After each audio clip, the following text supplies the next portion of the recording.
YouTube? This your girl Jaleeyah. I am back.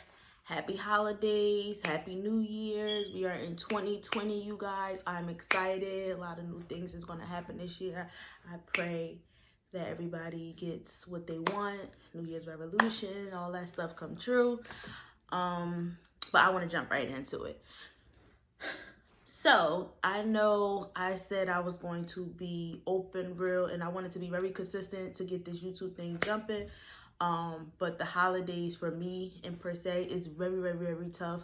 I tend to sometimes shut down, and I was not able to vlog. I was not able to speak or, talk about different things. I was in my own moment.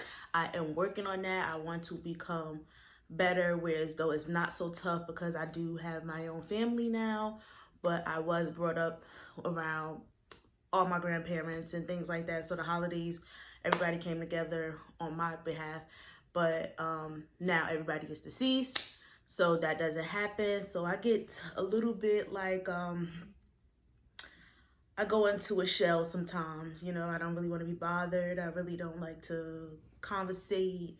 I'm just not feeling it, so yeah, that's why I haven't made a video. And then on top of that, I was talking to a lot of close friends and family members, and I was letting them know, like, yeah, I want to do this YouTube thing. But then when I look back on what to talk about, I don't really have that much of a, I don't see too many of the good moments that I could talk about and just be into, because for a long time I have been, not the happiest person. Jasia and my fiance has brought a lot of light into that. So now I'm currently living, some good moments.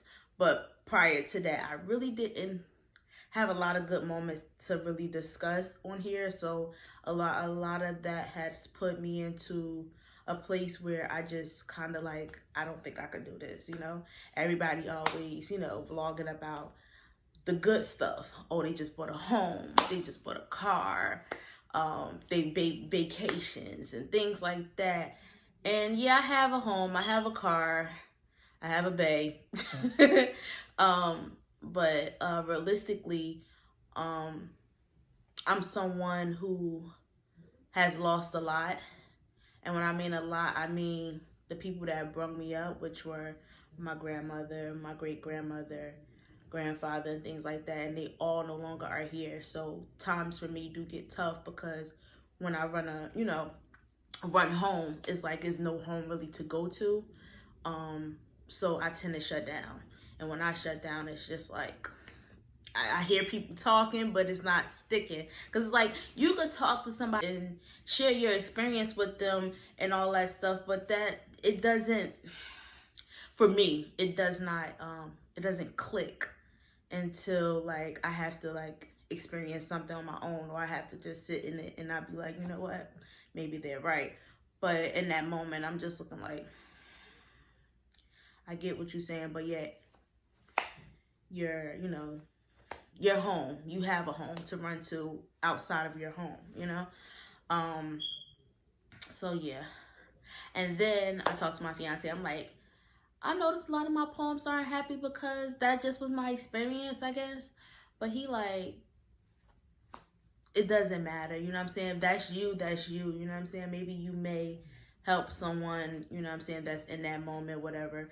And just let them know, like, and that's what I want to do. I just want to put some things out there, and hopefully it'll help someone that's watching get through it.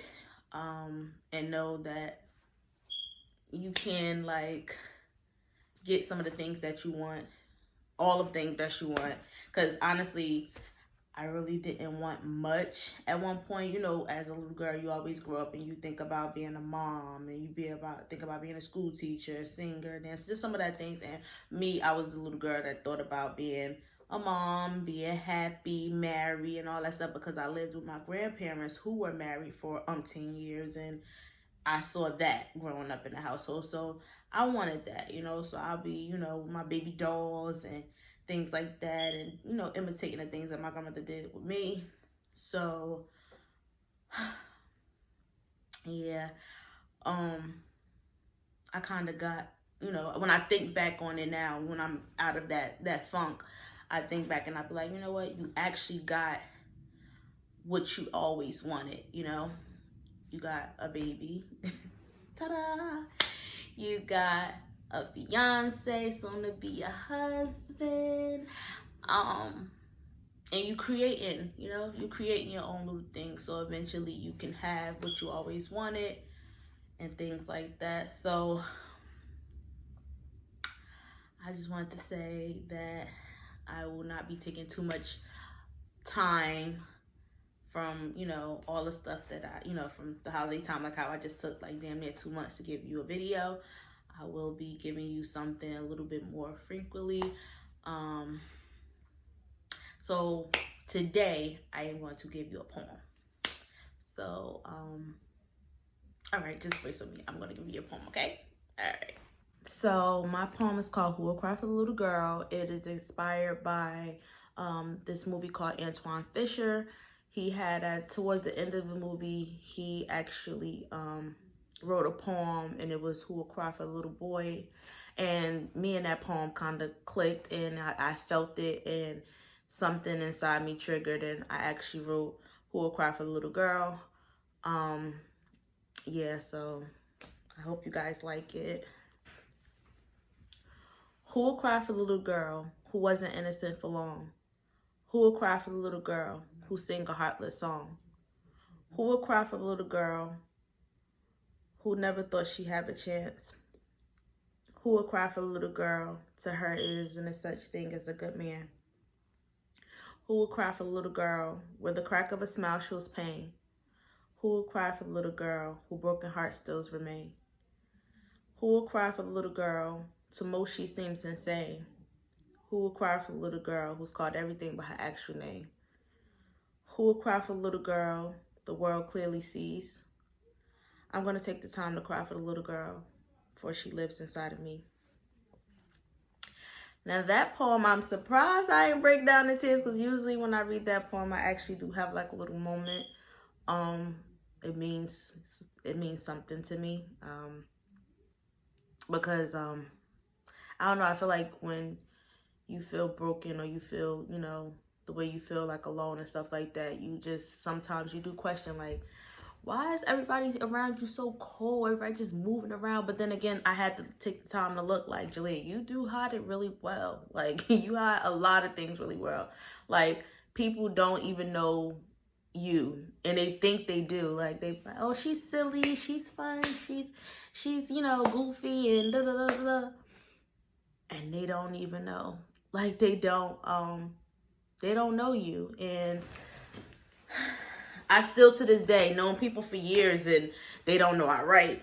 They don't know, you know what I'm saying? Like, they underestimate, you know, what I have going on, you know, things like that. So I had to sometimes look at myself and say, girl, nobody could feel for you, or, you know, stop and just notice your pain, because you hide it so well. So when I write stuff like that down, I get sad, or I just, you know, I have a little moment. But I had to, like, you know, think about, you know, how I shield myself very, very well, to where as though folks would never know, you know.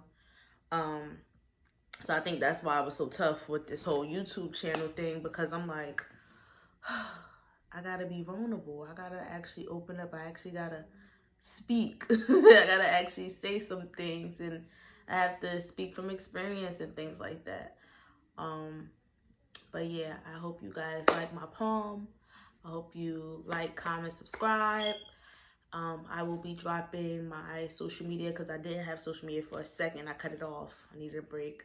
But I do have my Instagram back open, and I'll be dropping that information in this video and in the link, so you guys could follow me, DM me, you know, message me, whatever, with some things that you may want me to speak on, some poems that you may want to hear. You know, I have like a bunch of them, so, you know, whatever.